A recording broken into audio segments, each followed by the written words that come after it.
Ashton was a town embraced by silence.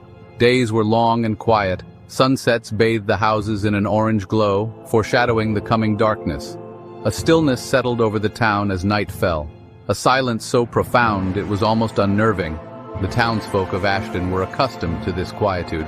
They went about their days with a reserved demeanor. Their faces, weathered by time and hardship, rarely broke into smiles. They knew better than to tempt fate, for Ashton held a secret. A darkness lingered at its edges. When the sun dipped below the horizon, a change came over Ashton. The town, usually bustling with the sounds of daily life, fell into an unsettling silence. The kind of silence that makes you hold your breath, waiting for something to break it. The silence remained, but it was different, heavier. It was as if the very essence of the town was holding its breath, waiting for an inevitable yet unknown event. The streets, once filled with laughter and chatter, now lay deserted, cloaked in an eerie stillness, as if the very air was holding its breath. The mist began to roll in, thick and suffocating, wrapping the town in a ghostly shroud. It moved with a purpose, creeping through the streets and alleyways as if searching for something or someone. Strange sounds began to filter through the stillness, the kind of sounds that make the hairs on the back of your neck stand up. Unidentifiable noises that seemed to come from everywhere and nowhere at once, rustling leaves even when there was no wind. It was as if the trees themselves were whispering secrets to each other, secrets that were not meant for human ears. The leaves moved in a way that suggested they were alive, communicating in a language long forgotten. The distant hooting of an owl filled with an unnatural urgency. It was a sound that pierced the silence, echoing through the night with a sense of foreboding. The owl, perched high in the trees, seemed to be a sentinel, watching over the town with knowing eyes. And whispers, faint, almost imperceptible whispers carried on the night air. They seemed to come from the shadows, from the very fabric of the night itself. The whispers spoke of things long forgotten, of ancient evils and hidden truths. They spoke of shadows and secrets, of ancient evils and forgotten sins. The kind of stories that are passed down through generations, whispered in hushed tones around campfires. Stories that are meant to be warnings but are often dismissed as mere legends. The townsfolk, their faces drawn and pale, bolted their doors and shuttered their windows. They knew better than to ignore the signs. They had heard the stories, and they knew that the whispers were not to be taken lightly. Fear etched into their faces. They took every precaution to protect themselves from the unseen forces at play. They knew better than to listen to the whispers in the wind, for those who did never lived to tell the tale. The whispers carried a power, a dark magic that could ensnare the mind and soul. The townsfolk had learned through generations of experience that the only way to survive was to shut out the whispers, to close their ears and their hearts to the seductive call of the night.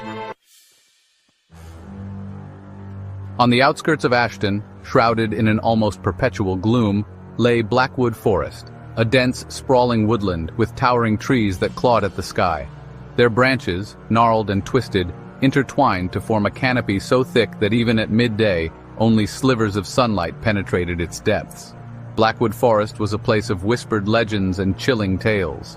It was said to be cursed, haunted by the spirits of those foolish enough to venture within its borders and never return. The townsfolk avoided the forest, their faces tight with fear at the mere mention of its name. But the young, as they often do, were drawn to the forbidden. A group of friends, their laughter echoing through the silent streets of Ashton, dared to challenge the darkness that clung to their town. They were young, their blood running hot with a mixture of fear and bravado. There was Liam, the leader, his eyes gleaming with reckless curiosity. Emily, her quick wit matched only by her unwavering loyalty. Daniel, the quiet one, his silence hiding a sharp mind and a keen sense of observation. And finally there was Maya, her infectious laughter masking a deep-seated fear of the unknown. Section 5. Deeper into darkness. As twilight descended, casting long, eerie shadows across the town, the atmosphere grew thick with an unsettling stillness. The once familiar streets now seemed foreign, cloaked in an otherworldly gloom. The group of friends, their faces a mix of excitement and trepidation, made their way to the edge of Blackwood Forest. They had heard the stories, the legends of the forest's haunted past, but tonight, curiosity outweighed their fear. The air grew noticeably colder as they approached, a chilling mist swirling around their feet. Each breath they took was visible in the frigid air, adding to the eerie ambience.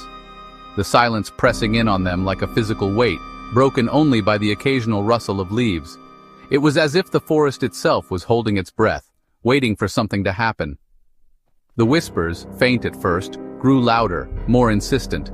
They seemed to come from all directions, echoing through the trees, making it impossible to pinpoint their source. The friends exchanged uneasy glances, their nerves on edge. Liam, his jaw set with determination, led the way. His flashlight cut through the darkness, casting long shadows that danced eerily on the forest floor. He moved with purpose, driven by a need to uncover the truth behind the legends. Pushing aside the tangled undergrowth, Liam forged ahead. The branches seemed to reach out, snagging on their clothes, as if trying to hold them back. But Liam was undeterred, his resolve unwavering. The forest floor was soft and yielding beneath their feet, a carpet of decaying leaves and fallen branches. Each step they took was muffled, adding to the sense of isolation and suspense. The leaves crunched softly underfoot, the sound barely audible in the oppressive silence. The fallen branches, slick with moss, made the ground treacherous, forcing them to move carefully. The deeper they ventured, the darker it became. The towering trees, their branches interwoven, blotted out the last vestiges of light, creating a canopy of darkness that seemed impenetrable. The forest seemed to close in around them, the shadows growing longer and more menacing. Every sound, every movement was amplified in the darkness, making their journey even more daunting. But they pressed on, driven by a mix of fear and determination, deeper into the heart of Blackwood Forest. Section 6. The Shadows Stir. The friends pressed on, their initial bravado giving way to a gnawing sense of unease. The whispers seemed to be all around them now, slithering through the trees, echoing in their ears. They spoke of their deepest fears, their darkest secrets, their voices a chorus of dread. Emily stumbled, her hand flying to her mouth to stifle a cry of fear. "Did you hear that?" she whispered, her voice trembling. "I thought I heard something." Liam shook his head, his eyes scanning the shadows. "It's just the wind," he said, but his voice lacked conviction. Section 7. Trapped in Terror. Panic began to set in. They were hopelessly lost, the forest seeming to twist and turn around them, the paths they swore they had taken leading them in circles. The whispers grew louder, more menacing, their words swirling around them like a vortex of fear. Shadows seemed to writhe at the edge of their vision, their forms shifting and changing, their eyes glowing with a malevolent light. The forest itself seemed to be closing in on them, the trees reaching out with skeletal branches, eager to claim them as its own.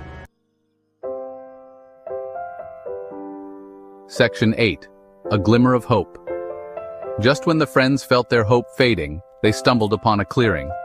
In the center, bathed in an ethereal light, stood an ancient oak tree, its branches reaching towards the heavens like gnarled fingers.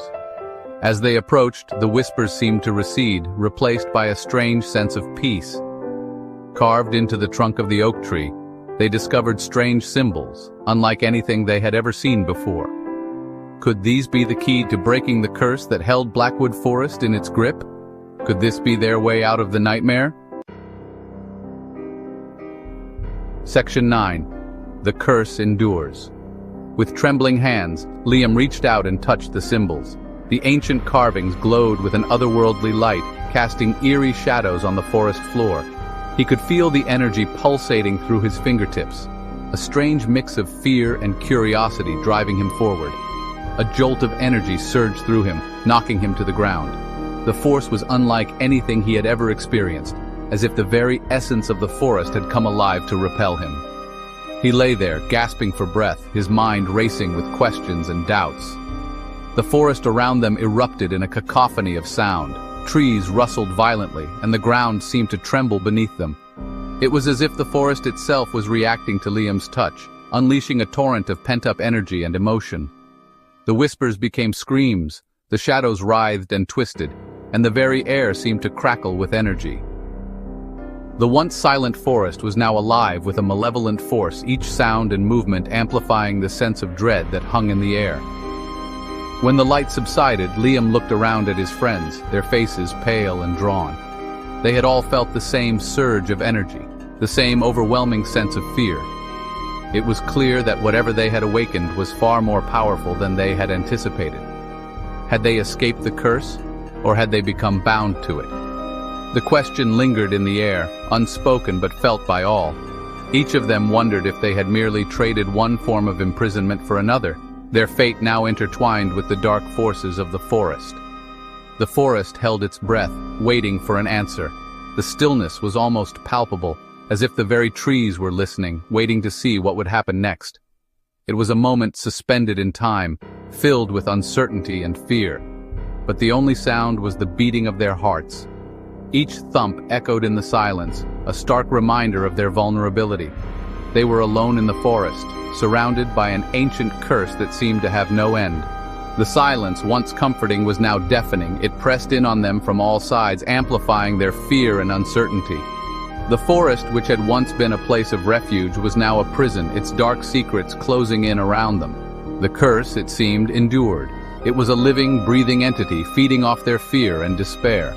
As they stood there, surrounded by the darkness, they realized that their journey was far from over. The forest had claimed them, and the curse would continue to haunt their every step.